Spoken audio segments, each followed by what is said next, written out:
The Roman Colosseum, an architectural marvel of ancient Rome, known for its grandeur and the ferocity of its games. But beyond the blood-soaked sands of the arena lies a story of division, faith, and empire. This is how Christianity split the mighty Roman Empire. Rome in the 1st century AD was a sprawling empire, ruled by men of power and ambition. Senators, like the one you see here, held sway over the fates of millions. But within these bustling streets, a silent revolution was growing. This symbol, the ichthys, was the emblem of an underground faith, Christianity. Born in the shadows, it promised salvation and eternal life. But why would a faith rooted in peace lead to empire-wide turmoil? Emperor Nero, infamous for his cruelty, saw the nascent Christians as a threat to Roman unity. In AD 64, following the Great Fire of Rome, he unleashed persecution upon them, blaming them for the devastation. Driven underground, Christians sought solace in the catacombs of Rome. These hidden sanctuaries became places of worship and refuge as they clung to their faith amidst growing persecution. Meanwhile, in the halls of power, divisions grew. The Christian faith split opinion among the Roman elite. Some saw it as a dangerous cult, others as a new path aligned with divine providence. Martyrdom became the ultimate testament of faith.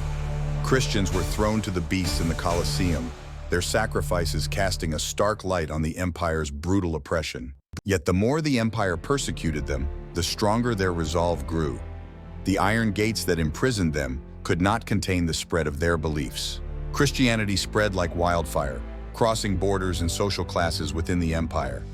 This early network of believers slowly, yet surely, became an undeniable force. Constantine I was a pivotal figure. Legend says he converted to Christianity after a divine vision before the Battle of the Milvian Bridge in AD 312. His victory marked the start of Christianity's official rise. In AD 313, Constantine issued the Edict of Milan, granting religious tolerance and legalizing Christianity. This edict altered the course of Roman politics and faith, but unity in faith was not seamless. The First Council of Nicaea in AD 325, convened by Constantine, sought to address theological disputes within Christianity and establish a unified doctrine. These theological stances, however, highlighted a growing rift. On one side, the ancient polytheistic practices of Rome. On the other, the monotheistic Christianity. Both could not coexist peacefully. Monasticism also began to emerge.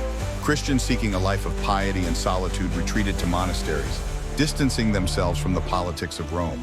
Fueled by newfound legitimacy, Christians began to assert their dominance. Pagan temples were transformed, idols toppled, and Christian symbols infused with spirituality replaced old gods. However, this sweeping change was met with resistance. Pagan loyalists clashed with Christians, leading to frequent and bloody confrontations. By AD 380, Emperor Theodosius I took the significant step of making Christianity the state religion. The Edict of Thessalonica cemented its primacy and led to intensified efforts to root out paganism. This focus on eradicating paganism led to violent episodes, like the destruction of the Serapeum in Alexandria. Ancient relics and wisdom perished in a bid to erase Rome's pagan roots. As the internal strife raged, external threats grew. Barbarian invasions began to test the fortitude of a once invincible Rome, and the fractured religious unity made the empire more vulnerable. Interestingly, many barbarian tribes were themselves converted to Christianity.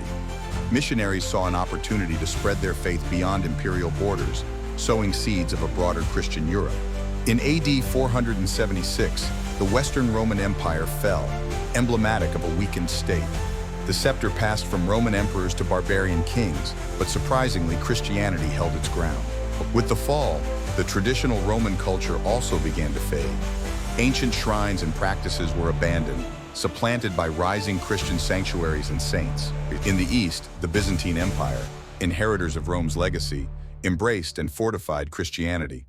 Under Emperor Justinian I, monumental constructions like the Hagia Sophia symbolized this commitment. This East-West division highlighted a more significant schism within Christianity itself. Theologically and culturally, the eastern and western halves of the empire began evolving in divergent ways. The Council of Chalcedon in AD 451 added to the complexities. Theological disagreements over Christ's nature further fractured Christianity, leading to the rise of separate sects.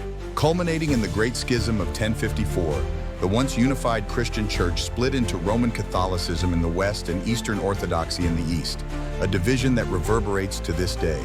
The Crusades further illustrated the power and peril of this religious transformation. Crusaders marched to reclaim the Holy Land, driven by papal decrees and a desire to spread Christianity's reach. In parallel, Christian monasteries became bastions of knowledge. Through the Dark Ages, monks meticulously transcribed ancient texts, salvaging the wisdom of fallen Rome for future generations. The Roman Empire may have fallen, but Christianity ensured its legacy endured. From the ruins of fallen Rome, the new Rome rose, one built on the promises of faith and the resilience of its believers.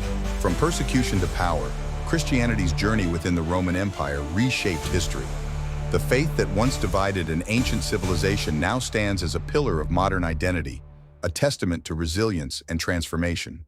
Reflecting on this evolution begs one to ask, how will our beliefs shape our future?